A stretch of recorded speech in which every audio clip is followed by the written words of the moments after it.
Morning students. आज हम discuss करेंगे फॉस्फोडाइएस्टर बॉन्ड के फॉर्मेशन के बारे में। पिछला डिस्कशन था हम लोग का एन ग्लाइकोसिडिक बॉन्ड के फॉर्मेशन के बारे में। ये डिस्कशन क्यों हो रहा है, ये स्टडी क्यों हो रही है? क्योंकि हमको डीएनए मॉलिक्यूल्स की स्टडी करनी है। डीएनए मॉलिक्यूल्स की स्टडी करनी है यानी कि पॉलीन्यूक्लियोटाइड चेन के फॉर्मेशन के बारे में बेसिक चीज़ें पढ़नी है। तो चलिए हम स्टडी करते हैं फॉस्फोडाइएस्टर बॉन्ड के बारे में। Formation of phosphodiester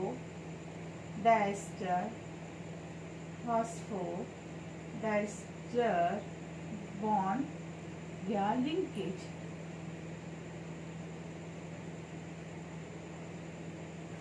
phosphodiester bond को फॉर्मेशन ऑफ फॉस्फोडाइएस्टर बॉन्ड, इसको बनाने में कौन कौन से कंपोनेंट्स चाहिए? पहला कंपोनेंट है नाइट्रोजन बेस, दूसरा है पेंटोज शुगर, तीसरा है थर्ड कंपोनेंट है आपका, आप में से कोई बता सकता है इसमें थर्ड कंपोनेंट क्या होगा? फॉस्फोरिक एसिड, आर्थोफॉस्फोरिक एसिड या फॉस्फेट ग्रुप।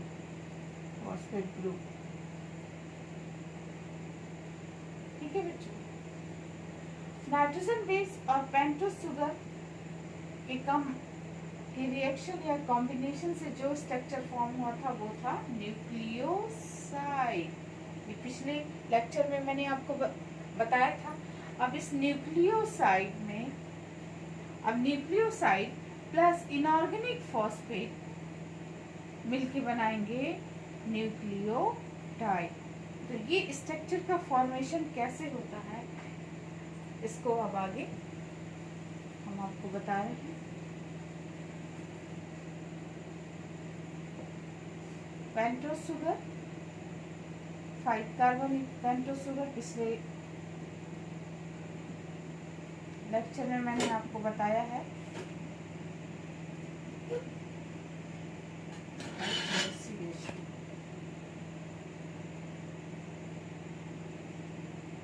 ये किस तरह की शुगर है? पेंटोज शुगर डीऑक्सी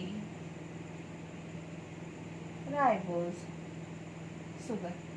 इस डीऑक्सी राइबोज शुगर के साथ अगर कोई नाइट्रोजन बेस जुड़ा है, मान लो यहाँ पे साइटोसिन जुड़ा है, तो यहाँ पे क्या होगा? डिहाइड्रेशन की प्रोसेस होगी, वाटर मॉलिक्यूल हाइड्रोक्सिल ग्रुप निकल जाएगा। ठीक, तो ये कैसा नाइट्रोजन बेस है? पिरामिडिन नाइट्रोजन बेस है। पिरामिडिन नाइट्रोजन बेस क्या है, कैसा होता है? 6 मेंबर रिंग है। 6 मेंबर रिंग में नाइट्रोजन की पोजीशन 1 और 3 पर, नाइट्रोजन पोजीशन है 1 और 3 पर, तो ये 1 और 3 पर जुड़ेगा।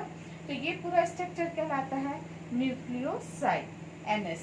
अब इस न्यूक्लियोसाइड में अगर इनऑर्गेनिक फॉस्फेट मॉलिक्यूल आकर जुड़ जाता है तो इनऑर्गेनिक फॉस्फेट का मॉलिक्यूलर स्ट्रक्चर ये H3PO4, इसके 5 कार्बन, ये 5 कार्बन है, इस 5 कार्बन से आकर जुड़ेगा तो इस हाइड्रोक्सिल बॉन्ड, यहाँ पे ये हाइड्रोक्सिल बॉन्ड और H मिलके क्या बनाएंगे? Water molecules.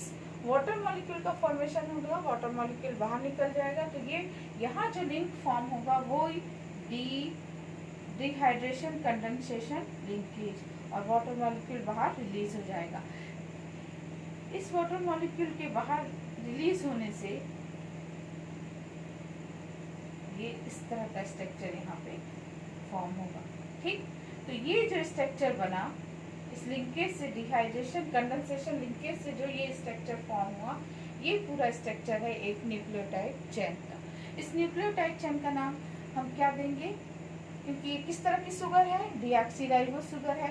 इसके साथ क्या जुड़ा हुआ है? साइटोसिन जुड़ा हुआ है, और ये फॉस्फोरिक एसिड है। तो सबसे पहले न्यूक्लियोसाइटिडीन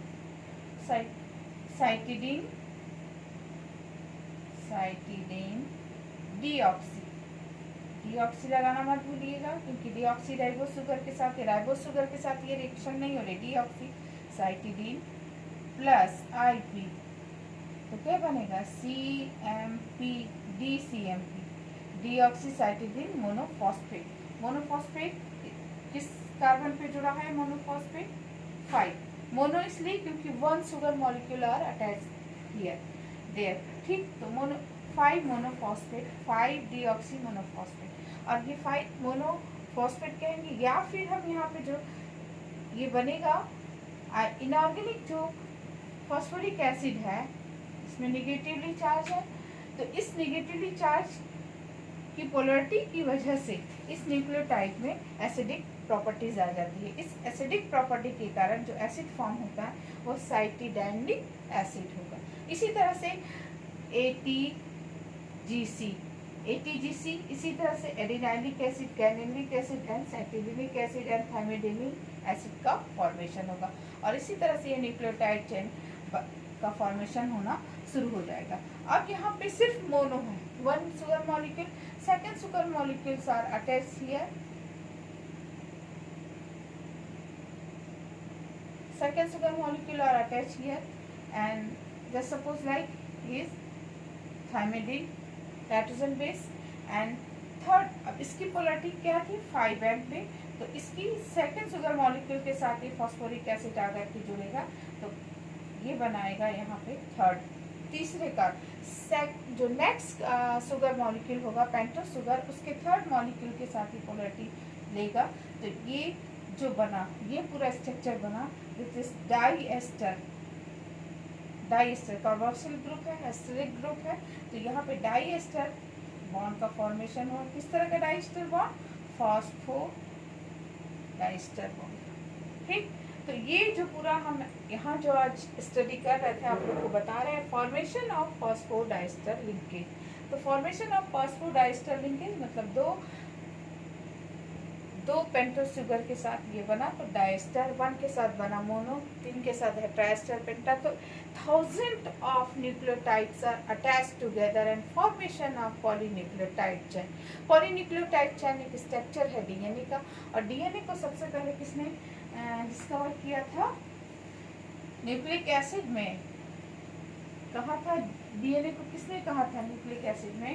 ये न्यूक्लिन नाम दिया था मिश्रण में, फेडरिक मिश्रण में, अल्टमान में उसे कहा था न्यूक्लिक एसिड, एंड आगे डीएनए के डबल स्ट्रैंड मॉडल को दिया था वॉटसन एंड क्रिक ने, फ्रैंकलिन एंड रोजलैंड फ्रैंकलिन एंड और एटाल ने उसको एक्सरे डिफ्रैक्शन के थ्रू डिस्कवर किया था। तो ये है पहला लिंकेज, पहला आपने लिंकेज बिना पढ़ा एन ग्लाइकोसिडिक बॉन्ड या एन ग्लाइकोसिडिक लिंकेज, सेकंड है फॉस्फोडाइएस्टर लिंकेज, और ये दोनों मिलके क्या बनाते हैं? Nucleotide, and many thousand nucleotides are attached together and formation of polynucleotide chain। Okay बच्चों, अब हम स्टार्ट करेंगे डीएनए का structure and packaging of DNA. Okay, thank you.